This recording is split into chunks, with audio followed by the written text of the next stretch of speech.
अगर आपने इस कहानी का पार्ट 1 नहीं सुना है तो पहले वही सुनिए, क्योंकि जो अब होने वाला है वो पिछले हिस्से से भी ज्यादा खतरनाक है। होली की वही रात, वही हवेली और वही आंगन जहां जमीन पर सिर्फ 4 जोड़ी जूते मिले थे। लेकिन कहानी वहां खत्म नहीं हुई थी। सुबह के ठीक 4:13 बजे मोहल्ले के एक चौकीदार ने दावा किया कि उसने हवेली के अंदर से ढोल की आवाज फिर सुनी। ढम ढम ढम। वो डरते डरते अंदर गया। आंगन खाली था, लेकिन बीचों बीच गीले लाल रंग से एक गोल घेरा बना हुआ था और उस घेरे के अंदर चारों दोस्त खड़े थे, बिल्कुल सीधे, बिल्कुल शांत। उनकी आंखें खुली थीं, पर उनमें कोई चमक नहीं थी। चौकीदार भागने ही वाला था कि अचानक चारों ने एक साथ उसकी तरफ देखा और एक ही आवाज में बोले, रंग पूरा हुआ। अगले ही पल चारों जमीन पर गिर पड़े। जब पुलिस पहुंची तो उनके शरीर ठंडे थे, लेकिन उनके हाथों में गुलाल भरा हुआ था और उनकी उंगलियां ऐसे मुड़ी हुई थीं जैसे किसी का गला पकड़ रखा हो। पोस्टमार्टम में मौत की वजह साफ नहीं हुई। कोई चोट नहीं, कोई जहर नहीं, बस उनके फेफड़ों में लाल रंग भरा मिला, जैसे उन्होंने सांस नहीं, रंग अंदर खींचा हो। मामला वहीं दबा दिया गया, हवेली को सील कर दिया गया। लेकिन अगले साल होली की रात कुछ और हुआ।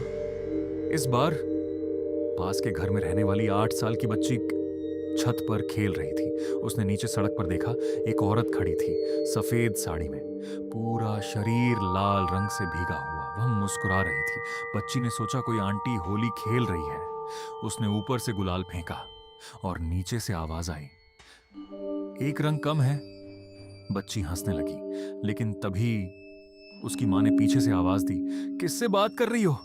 बच्ची ने नीचे इशारा किया। सड़क खाली थी, कोई नहीं।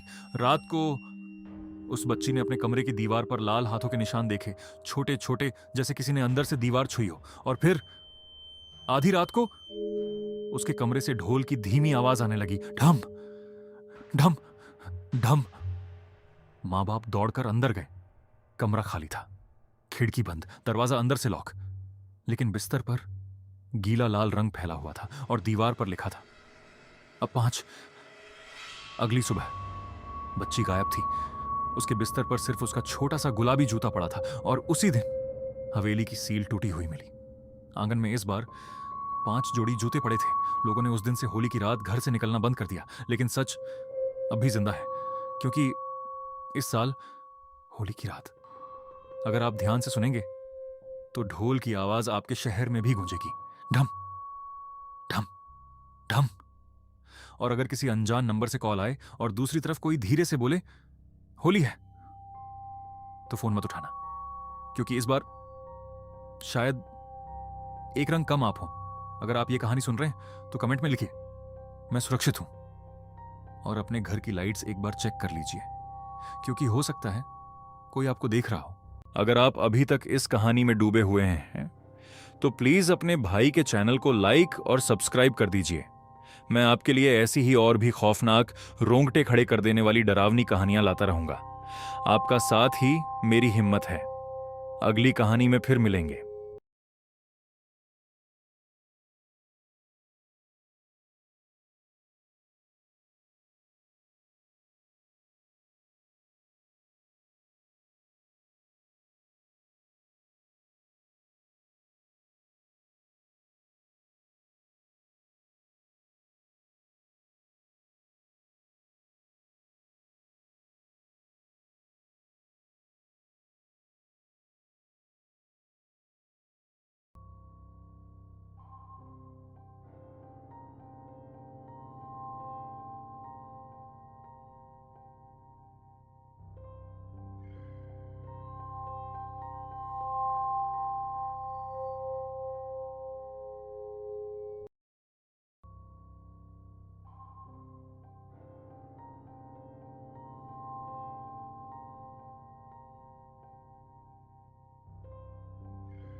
अगर आप अभी तक इस कहानी में डूबे हुए हैं तो प्लीज अपने भाई के चैनल को लाइक और सब्सक्राइब कर दीजिए।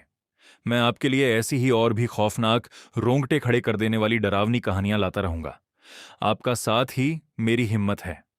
अगली कहानी में फिर मिलेंगे।